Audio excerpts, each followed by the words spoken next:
తాకట్టులో ఉన్న బంగారాన్ని విడిపించి ఆ రోజున్న మార్కెట్ ధర కట్టి మిగిలిన డబ్బును మీకు అందిస్తుంది కొమ్మూరి గోల్డ్.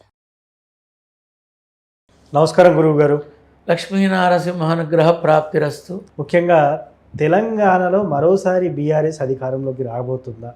ముఖ్యంగా కేసీఆర్ గారు మరోసారి ముఖ్యమంత్రి అయ్యే అవకాశం ఉందా? ఇప్పుడు 2028లో మేమే బ్రతికి ఉంటే కేసీఆర్ ముఖ్యమంత్రి అయి తీరుతాడు, లేని పక్షంలో కేటీఆర్ అవుతాడు. కాకపోతే ఒకరి యొక్క మరణాల గురించి, చావుల గురించి ఈ మధ్య మాంజమాలో కొంతమంది వీడు పోతాడు, వాడు సూసైడ్ చేసుకుంటాడు, వీడు ఓతే చెప్తున్నారు. సరే, అది వాళ్ళ జ్ఞానం, కానీ మనం చెప్పకూడదు. మనం ఒకరి మరణం గురించి మాట్లాడకూడదు. కేసీఆర్ యొక్క ఆరోగ్యం ప్రస్తుతం బలంగా ఉంది. ఆయనకి ఏదో అవుతుంది, అసలు వచ్చే ఎన్నికల దాకా ఉంటాడా పోతాడా, ఈ అనుమానాలు ఎవరికి అక్కర్లా. ఎవరి పని వాళ్ళు చూసుకోండి. కానీ నాకు తెలిసి నా సంకల్పంలో నేను చెప్తున్నా, రానున్న రోజుల్లో బీఆర్ఎస్ మరో 6 డజను సభలు చాలా భారీగా నిర్వహిస్తుంది. జన సమీకరణ వాళ్ళు చెయ్యరు, వాళ్ళే వస్తారు. జనాలు మొన్న జరిగిందిగా తండోపతండాలుగా, ఎవరి వల్ల కాదు కంట్రోల్ చేయడం. మొన్న వరంగల్లోనే ఎక్కడో స్వతహాగా వచ్చిన వాళ్లతో మొత్తం దిగ్బంధనం అయిపోయింది.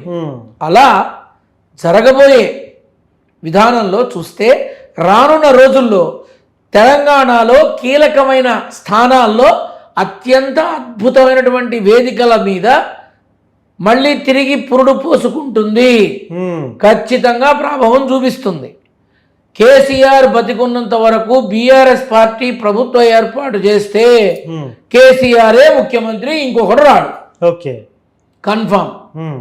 అర్థమైందా?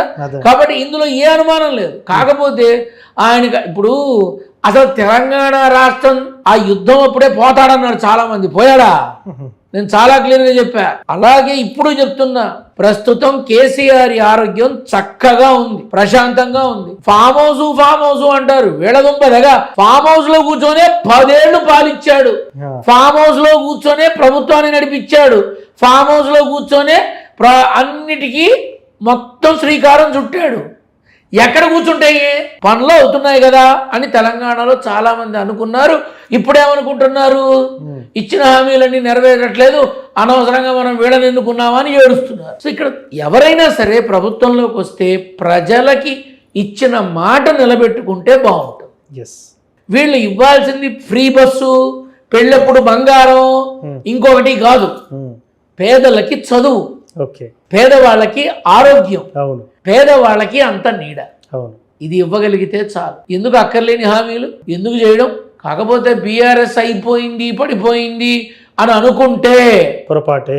దానంత పెద్ద తప్పిదం ఇంకొకటి లేదు. మళ్ళీ తుఫాన్లో వీచుకొస్తుంది. దానంత పెద్ద తప్పిదం ఇంకొకటి లేదు.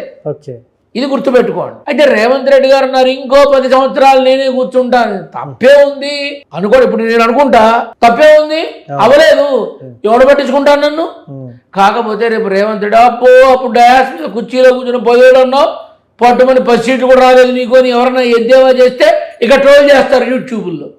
అది అప్పుడు ఇలా అన్నాడు, ఇప్పుడు చూడు ఎక్కడున్నాడు అని అంటారు.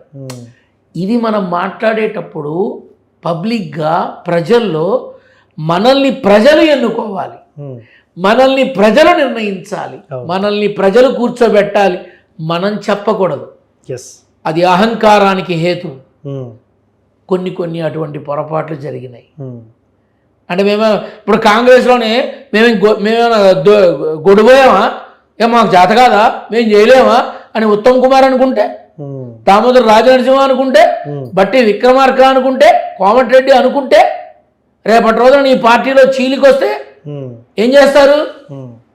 కాబట్టి కొన్ని వారి క్యాబినెట్ అంతా కూర్చొని చక్కగా మాట్లాడుకొని మంచి నిర్ణయాలు ప్రజల్లోకి తీసుకురావాలి, కానీ ఏకచక్రాధిపత్యం మాత్రం వహించకూడదు. అది థ్రెట్ ఎప్పటికైనా బయట వాడి నుంచి కాదు, ఇంట్లో నుంచే. అంతే కదా మరి. అది తెలుసుకొని జాగ్రత్తగా ఉంటే సరిపోతుంది. సో మరోసారి బీఆర్ఎస్ చక్రం తిప్పబోతుందని అంటారు.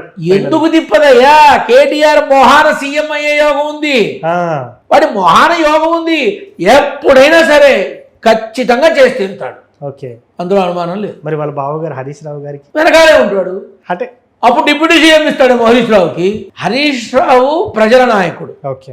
ప్రజల కోసం ఎక్కువ శాతం, ప్రజల గురించి ఎక్కువ ఉన్నటువంటి మనిషి, పదవుల కోసం ఆరాటపడ్డవాడు కాదు.